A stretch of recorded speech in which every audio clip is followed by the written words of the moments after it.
देखिए, aggregate demand, aggregate supply के सबसे ज्यादा इंपॉर्टेंट फॉर्मूले क्या क्या हैं और कौन कौन से फॉर्मूले हैं, मतलब सबसे ज्यादा इंपॉर्टेंट नहीं, मैं कहूंगा सारे ही फॉर्मूले क्या क्या हैं, मैं सारे फॉर्मूले लिखूंगा, बड़े बड़े ध्यान से इन सारे फॉर्मूले को समझिए।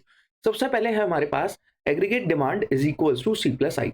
Aggregate demand is equals to C plus I, consumption and investment, autonomous investment. मैं आपको एक थोड़ा सा रिविजन की तरीके से समझा रहा हूँ, ये सारी चीजें पहले समझा चुका हूँ, बट तब भी एक बार रिविजन वाले हैं कि बस आप इन सारी चीजों को एक अलग पेज पे लिख लें। देन एग्रीगेट सप्लाई हमारा जो होता है वो नेशनल इनकम के बराबर होता है।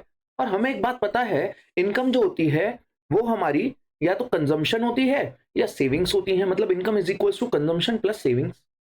ठीक है। अब सर कंजम्पशन क्या होती है? कंजम्पशन फंक्शन का मतलब होता है C is equals to C bar plus B Y, where C bar is autonomous consumption, autonomous consumption,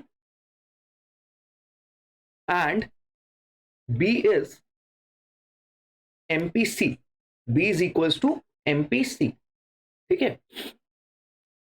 then sir इसी से मैं एस वाली इक्वेशन बना सकता हूं, सेविंग की इक्वेशन बना सकता हूं, S is equals to C बार, जो सी बार होगा बस वही नेगेटिव माइनस एस बार होगा, जैसे 200 होगा तो माइनस 200 होगा, बी की जगह A Y, B is MP C तो A is MP S, B is MP C, A is MP S. Then sir इसके अलावा और कौन कौन से फॉर्मूले हो सकते हैं? इसके अलावा हो सकता है APC, APC is equals to C by Y and APS, APS is equals to S by Y, और दोनों मिला के होते हैं 1, APC plus APS is equals to 1। ऐसे ही एमपीसी, एमपीसी होता है sir delta C by delta Y, और एमपीएस होता है delta S by delta Y.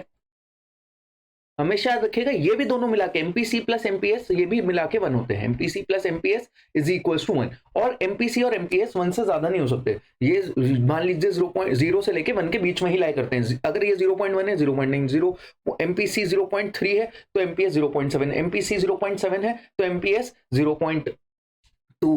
ठीक है, मतलब जो भी बचा हुआ होगा, एमपीसी अगर 0.7 है तो एमपीएस इज 0.3, एमपीसी अगर 0.8 है तो एमपीएस इज 0.2।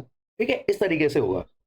देन हमारे पास एक चीज और याद रखिएगा, जैसे y is equal to C plus S है, डेल्टा y अगर आपकी इनकम में चेंज आता है तो आप अपनी कंजम्पशन में या अपनी सेविंग्स में delta y plus delta s, ये बस इतने फॉर्मूले हैं। इतने फॉर्मूलों को आप अगर ध्यान से समझते हैं तो सारा का सारा आपका ये चैप्टर कंप्लीट हो जाता है। और एक ब्रेक इवन का मतलब समझ लीजिए, ब्रेक इवन का मतलब क्या होता है? ब्रेक इवन वो पॉइंट है जहां पे इनकम कंजम्पशन के बराबर है और सेविंग्स 0 के बराबर है।